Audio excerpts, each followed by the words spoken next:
স্বাধীনতা আজকে চরমভাবে অরক্ষিত এবং পুরো বাংলাদেশ আজকে অনিরাপত্তাহীনতায় ভুগছে। এই যে নৈরাজ্য, আমরা আসলে ভীষণভাবে লজ্জিত এবং বিব্রত। আমরা এইরকম স্বাধীনতা আমরা আসলে আশা করিনি। আসলে আজকে আমরা আমাদের শিক্ষার্থীরা তাদের জীবনের বিনিময়ে আজকে যে আমাদের নতুন একটি স্বাধীনতা এনে দিয়েছে, কিন্তু অত্যন্ত দুঃখজনকভাবে দেখছি এবং পরিতাপের বিষয় হলো যে আমরা এই স্বাধীনতা আজকে চরমভাবে অরক্ষিত এবং পুরো বাংলাদেশ আজকে অনিরাপত্তাহীনতায় ভুগছে। আমরা আজকে যে লক্ষ্য ছিল বৈষম্যহীন বাংলাদেশ এবং অসাম্প্রদায়িক একটি বাংলাদেশ গঠনের, কিন্তু আমরা লক্ষ্য করছি যে যারা সংখ্যালঘু বা সনাতনী সম্প্রদায় তাদের মন্দিরে হামলা করা হচ্ছে, যারা পুলিশ তাদেরকে অত্যন্ত নির্মমভাবে এবং বর্বরচিতভাবে তাদেরকে পুড়িয়ে মারা হচ্ছে, হত্যা করা হচ্ছে এবং বিরোধী যারা ভিন্ন মতের যারা আছে তাদের বাড়িঘরে তাদের সম্পদে আগুন দেয়া হচ্ছে। এই যে নৈরাজ্য, এটিতে আমরা আসলে ভীষণভাবে লজ্জিত এবং বিব্রত। আমরা এইরকম স্বাধীনতা আমরা আসলে আশা করিনি। আমরা সমগ্র দেশবাসীকে বলতে চাই যে আপনারা এখান থেকে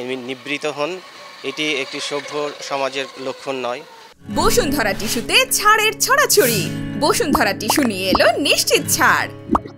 আমরা শিক্ষিত এবং সভ্য জাতি হিসেবে আমরা নিজেদেরকে সারা পৃথিবীর বুকে আমরা সামনে দেখাতে চাই।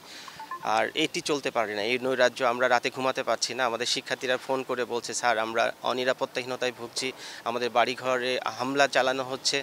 এই অনিরাপত্তা, এইরকম অরক্ষিত বাংলাদেশের জন্য কিন্তু আমাদের শিক্ষার্থীরা জীবন দেয়নি আর কি।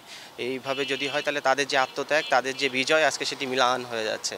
এই জন্য আমি আহ্বান জানাবো আইন শৃঙ্খলা রক্ষা বাহিনী, আর্মি যারা ক্ষমতা নিয়েছে, অবিলম্বে তারা সারা বাংলাদেশে শৃঙ্খলা ফেরাক, শান্তি ফেরাক, নিরাপত্তা ফেরাক।